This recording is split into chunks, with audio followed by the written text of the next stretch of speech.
It always starts the same way. She looks at you, not as you are, but as who she imagines you might become. You feel it in her eyes, don't you? That flicker of hope. Or is it hunger? You think you're being seen, but you're not. You're being measured, assessed, scanned like a blank canvas waiting for her to paint her masterpiece. But the masterpiece isn't you. It never was. And Carl Jung, he warned you. Not with the soft words of a motivational speaker. No, with the sharp surgical precision of a man who spent his life staring into the psychological abyss of the human soul. Jung's entire life was devoted to mapping what he called the unconscious, the part of the human mind that operates silently beneath your awareness. And he discovered something terrifying about women. He discovered that they don't just fall in love with men, they fall in love with the idea of men, with the fantasy, with the projection, and the scariest part, most of them don't even realize they're doing it. You might think she's choosing you, but what she's actually choosing is the version of you she's created in her own mind, a psychological puppet who exists to play a role in her private movie. And when you stop fitting the script, she changes the actor, not the story. Jung called this projection the Animus, the inner masculine image that lives inside every woman. And when that Animus is immature, undeveloped, or unchecked, it becomes a tyrant. It becomes the unseen force that makes women chase dangerous men and reject good ones. It makes them argue without reason, dominate without wisdom, and moralize without accountability. Jung didn't sugarcoat this. He described it as a spiritual possession, a state where the woman herself becomes unaware that she's no longer acting from her own consciousness, but from the shadowy grip of her inner masculine fantasy. And men? You fall for it because nobody taught you to spot it. You confuse being desired with being known. You mistake being chosen with being understood.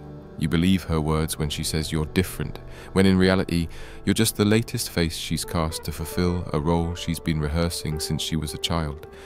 And when the fantasy collapses, when the mask slips, you're left confused, betrayed, and humiliated, wondering what you did wrong.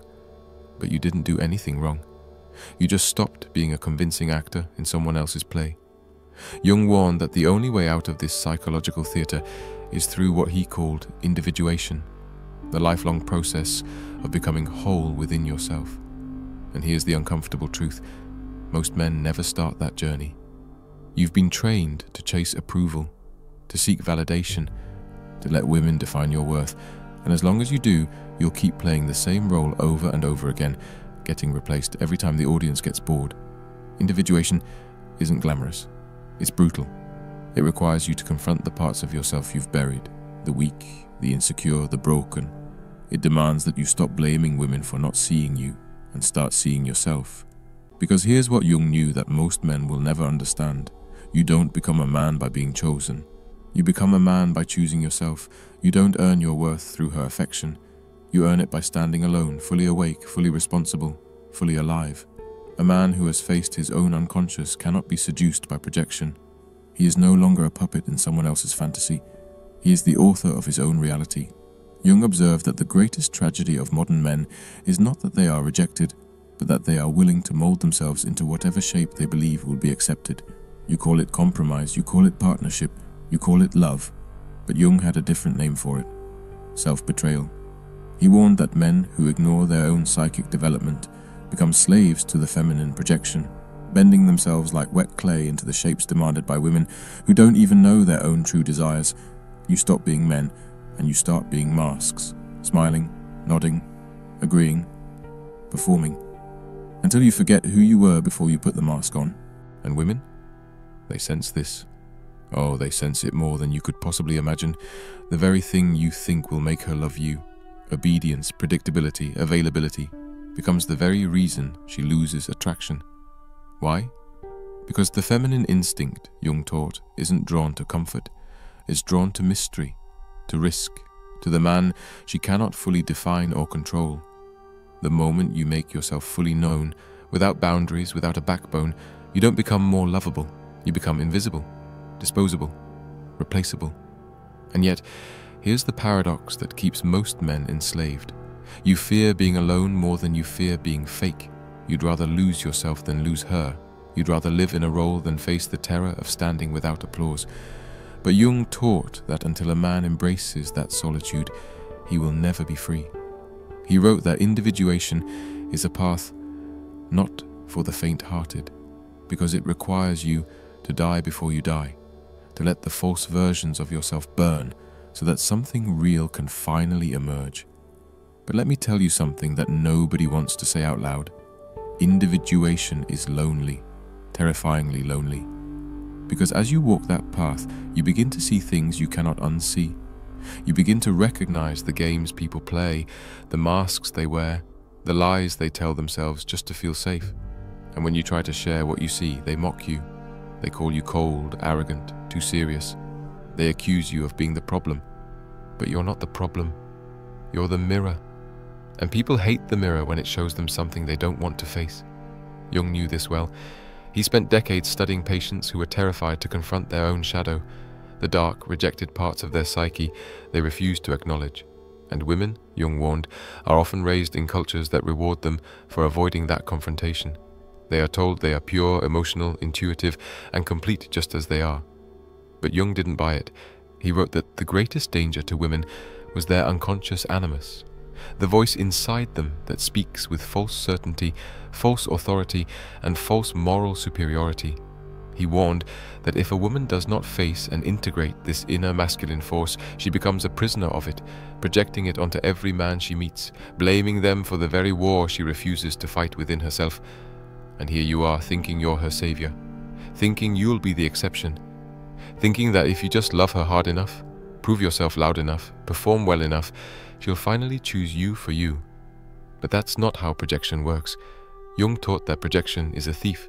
It steals reality and replaces it with illusion, and until both men and women wake up from that illusion, they are destined to repeat the same tragedy, over and over again, each one blaming the other, never realizing they're both dancing with shadows. And here lies the most ironic twist of all. The woman who once saw you as her hero will one day see you as her enemy, not because you changed, but because you failed to fulfill the fantasy she cast on you. And she won't even realize she's doing it. Jung called this psychological betrayal inevitable when neither party takes responsibility for their own inner world. You didn't lie to her. You didn't betray her. You simply disappointed the invisible character she invented in her unconscious mind. You were never him to begin with, and that's why she resents you. Not for your flaws, but for failing to live up to the myth she never told you you were hired to play. Jung once said, "People will do anything, no matter how absurd, to avoid facing their own souls." And nowhere is this more true than in romantic relationships. Both men and women enter them not as whole individuals, but as walking projections, dragging their unlived fears, unmet needs, and unresolved childhood wounds into the arms of another person they barely understand. You call it love. Jung called it possession. And like a man hypnotized, you keep walking into the trap, thinking this time it will be different. But it never is. Because you have not yet asked the most terrifying question a man can ask himself. What if I am the one responsible for this pattern? You want to blame women. You want to call them manipulative, deceptive, shallow. But Jung would look you in the eye and ask, and why did you let yourself be chosen by that woman in the first place? You see, the man who refuses to confront his own anima, his own feminine inner world, is destined to be a slave to hers. You are not a victim. You are a volunteer. You chose to play the fool. You chose to be the actor in her private myth. Because facing your own emptiness, your own lack of wholeness, was far more terrifying than playing a part in someone else's fantasy. And here's where most of you will stop listening, because this is where the comfort ends and the responsibility begins. Jung didn't offer cheap solutions. He didn't give you 3 steps to alpha male greatness. He gave you the brutal, lifelong task of self-confrontation, of sitting alone in the silence of your own mind until the illusions start to crack, until the voice in your head that says, "You're nothing without her," begins to die. And make no mistake, that voice will fight for its life. It will tell you that you need her, that you are incomplete without her, that no man can live without feminine validation. But Jung's work whispers something more dangerous. It whispers that the man who can stand without her, without approval, without applause, without being needed, is the man who is finally free. Free from projection, free from performance, free from the tyranny of living as someone else's idea of a man. And when you reach that place, you don't become cold or distant, you become real. You become rooted, grounded, fully alive in your own skin. And that is when, paradoxically, women will feel the most drawn to you, not because you need them, but because you don't. And you'll smile not because you're heartless, but because you finally understand. You understand that she is on her own journey too, that she must face her own animus, that she must wake from her own illusions, and you can't do that work for her. You can't save her from herself. You can only do what Jung did. You can walk your own path so fearlessly that you become a living mirror, reflecting the truth back to everyone who dares to look. Most will turn away, but a few, a rare few, will thank you for it. And that, my friend, is the difference between being loved for the role you play and being respected for the man you've become. And when that moment comes, when you finally realize you don't need to perform anymore, you'll start to notice something strange. You'll notice how uncomfortable people become around you. They'll sense it, even if they can't name it. The weight of your presence will unsettle them because you no longer fit into the predictable categories they use to feel safe. Jung warned that the individuated man is not welcomed by society. He is feared, misunderstood, labeled as distant or arrogant. But the truth is far more threatening. You have simply become untouchable, unbuyable, unmanipulable, because you see through the game. And here's where it gets funny. The very people who once begged for your attention, your validation, your approval, they'll begin to resent you for not needing theirs. Women, especially those still possessed by the fantasy of the perfect man, will accuse you of being emotionally unavailable. They'll say you're too much in your head, too analytical, too distant. But what they really mean is that they can no longer control you. You've stepped off the stage, you've stopped reading from their script. And without that script, they don't know what to do with you. Because you've stopped being a character and started being a man. Jung once joked that the gods have become diseases, that what ancient cultures used to call divine possession, modern psychology calls neurosis. And make no mistake, men chasing validation are the most spiritually sick of all. You think you're being romantic when you say things like, "I'd do anything for her," or "she's my everything." But Jung would shake his head and tell you that what you call love is actually a refusal to carry your own soul. It's easier to project it onto a woman and make her the carrier of your hope, your meaning, your purpose.